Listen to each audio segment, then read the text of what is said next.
Happy Monday. Donnie Baker here with the LPR Sound Foundation, also ES Audio Recording Studios in lovely Los Angeles, California.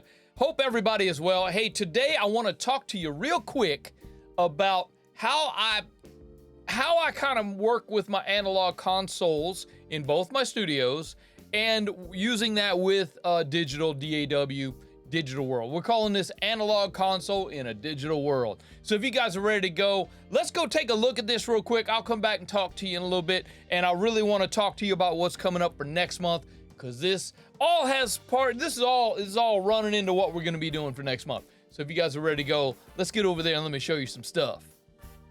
Okay, we have an analog console in both our studios here at ES Audio Recording Studios. And the console in Studio B, which is our smaller studio, yet it's got the bigger console, is the Allen Heath GS3000 recording console. And in Studio A, we have the Audient ASP4816 recording console. What I want to talk to you today about is how we interact and put these together how we make our DAWs work together with our analog consoles. Okay, so here on screen I have a picture. And this should be a really simple setup. So it comes from our patch panel up there in the upper left. Then it goes straight into the patch bay on microphone number 1. Then it is fully normaled into our converter. And in this case, it happens to be the Solid State Logic Big 6 console, which acts as our converter, as our interface into Pro Tools, which you can see it goes over to our laptop, and we're recording into Pro Tools, and Pro Tools is coming back onto the Big 6 so that we can listen to it. Now, we also need to send back into the studio the headphone feed. So we're pulling the headphone feed from the SSL Big 6 onto the patch bay, back into the studio, so we can plug in the headphones and we can adjust how loud and everything and what the actual client needs in his headphones right from there. You may not even need a patch bay in your studio, but this is a simple setup that can work with every setup, with every interface. Even if you got a Focusrite 2i2, this will work for you. So next we have a little bit more. This is actually the Studio B. And this is the way that this works, okay? This goes straight from the live room into my patch bay, out to the Apollo 8P. Microphone number 1 goes into input number 1 on the Apollo, and so on, all 8. Okay, now, if you look up at the top on the patch bay, you'll see where the mic line number 9 and 10 go straight to the inputs on the console. So we do have 2 inputs on my patch bay, straight from the live room into my GS3000. So we can actually use the preamps on the GS3000. Now, the way that this works is that the line out of the console goes into the line in on the Apollo 8, and then the line out of the Apollo 8 comes back onto the console so that we can hear it. So we're going to get a little bit deeper into that in a minute. Hopefully you guys are following these diagrams down a little bit. Hopefully I'm not confusing you too much, but if I am, please let me know, and please leave a comment or shoot me an email. So this is Studio A, and the patch bay on Studio A, there's a lot more going on in Studio A. We have a lot more outboard equipment. We have a lot more, there's outboard effects, there's outboard compressors, there's outboard preamps, plus all the there's 16 preamps on the Audient 4816, hence the name 4816. There's 16 buses and 48 on the mix. If you want to come back from your DAW onto the console, you could mix on this console up to 48 channels. So here's how this works. Look at the patch bay up at the top. Main live room, the first 16 are fully normaled straight into the Audient 4816 preamps. It comes straight out of the Audient bus output into the DAW, out of the DAW, back onto the Audient so that we can hear what we're doing. And everything works really well, really simply. Everything is fully normaled. As you can see on the this is actually the patch bay map that I can change if I need to. Sometimes we add equipment, we remove equipment, and we have to, we have to rebuild the patch bay maps. So everything's fully normal. What this means is if I patch in the top or the bottom jack on any of the patch bays, it breaks that normal. Some of the other things on here are half normaled, and non-normal. And we talked about last week in the patch bays. If you've not seen it, I'll put a link up here so you guys go look at that. Talking about the patch bays and what fully normal, half normal, then non-normal, then all that stuff means on a patch bay. So go look at that if you need to check that one out. Okay, so this is a really simple setup, just like my Studio B.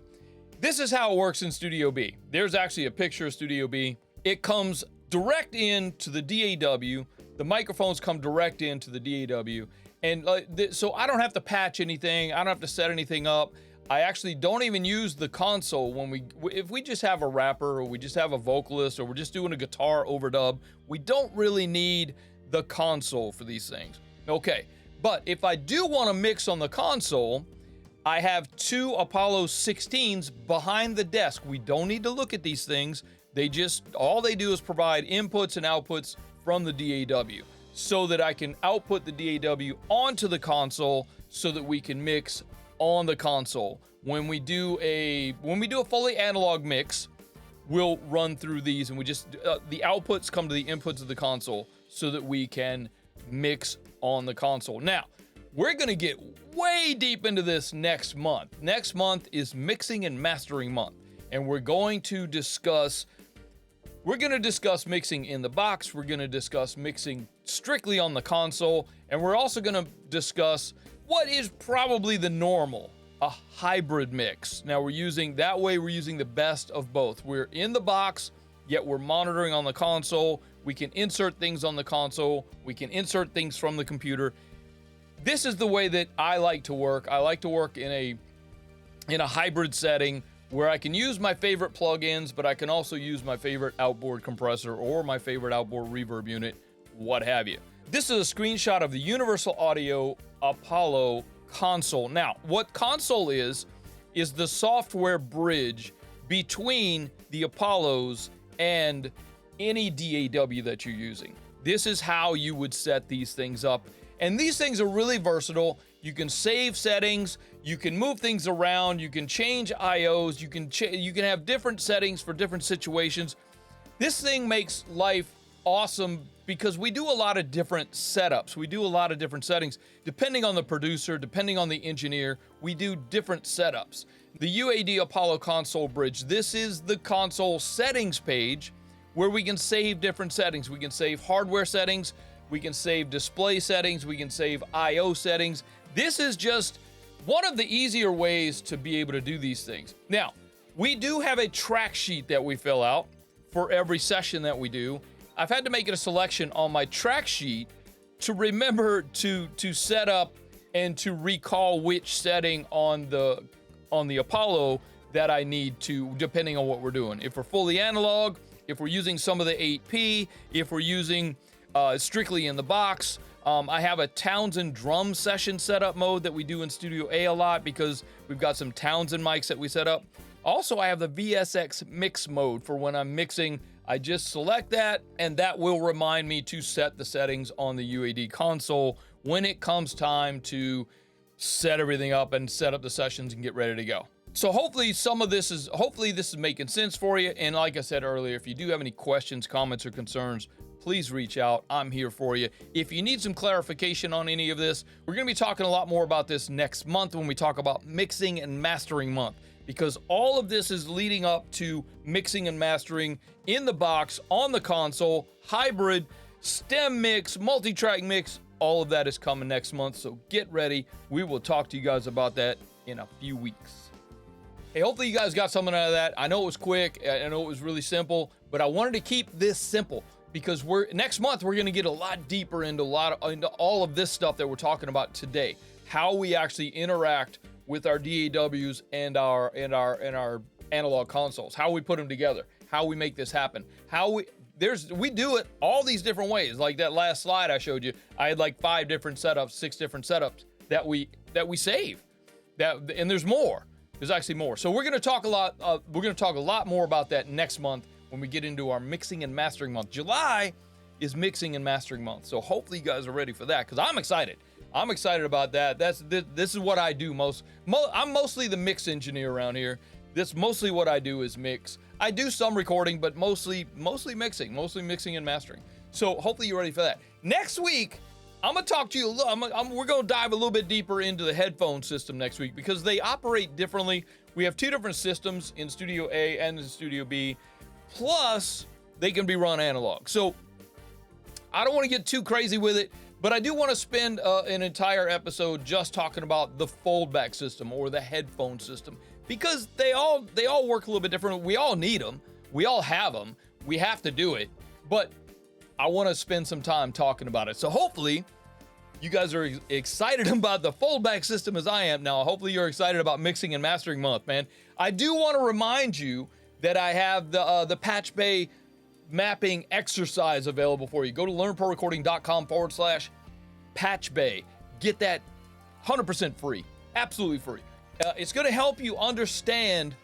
Well, one, it's going to help you understand what patch bays are and if you even need one. And then it's going to help you understand how we set them up and why is it fully normal? Why is it half normal? Why is it open? Why is it non-normal? Why is it through? There's just so many different configurations that you can set it up. It's really versatile. And if you start finding yourself pulling your Focusrite around and plugging stuff in the back or unplugging this to plug in the other thing, or say somebody comes over to your studio, they want to plug in the aux cable and you just have to turn stuff around, you, my friend, might need a patch bay. So go grab that. Here, one more time, I'll put it up on the screen for you. learnprorecording.com/patch bay. Get that. It's free. It's ready for you. My name is Donnie Baker, and I am here to share with you every week. I come to you, and I want to share with you how we do things here in this studio. Look, we may not be doing it right, but who knows? I mean, who knows who's doing it right? I mean, yeah, some of y'all argue with me. Some of y'all have different ideas. You might say that, oh, he doesn't know what he's talking about, but it's the way that I do it. So it works for me. Whatever works for you, works for you. Whatever works for me, works for me. And as long as we're making great content, as long as we're making great music, as long as we're capturing and sharing the emotion of music and what it can do for people in their lives, that's what we're about. So listen, I'm going to get up out of here. We will see you guys Wednesday on the blog post. Again, I don't know what we're talking about this week. It's always fresh. It's always new. I actually do it on Tuesday night or even sometimes Wednesday morning. Not going to lie to you. But Wednesday, the blog post. Thursday live. Man, if you guys are, go get the Patch Bay mapping exercise. It'll put you on my list. You'll get an email about when I go live on Thursday. Sometimes it's in the morning. Sometimes it's in the afternoon. Just depends on how busy we are here at the studio. But Thursday live, man, I'm there live answering your questions. I'm there to help you. I'm there to help you grow. I'm there to help you build your business, grow your business, and scale your business into something that could possibly take over your day job. That's my goal for everybody watching. That's my goal for everybody listening. Take over that damn day job with doing something you love to do. I mean, this is amazing. It's awesome. It's great. Everybody should do it. So come on. Thursday live. And we'll see you guys next week on the podcast here on YouTube, where we're going to talk about foldback systems and headphone systems in our studios. So we'll see you guys next week. Have a great week. Go forth. Do what you love to do. Donnie B, I'm out of here. Peace.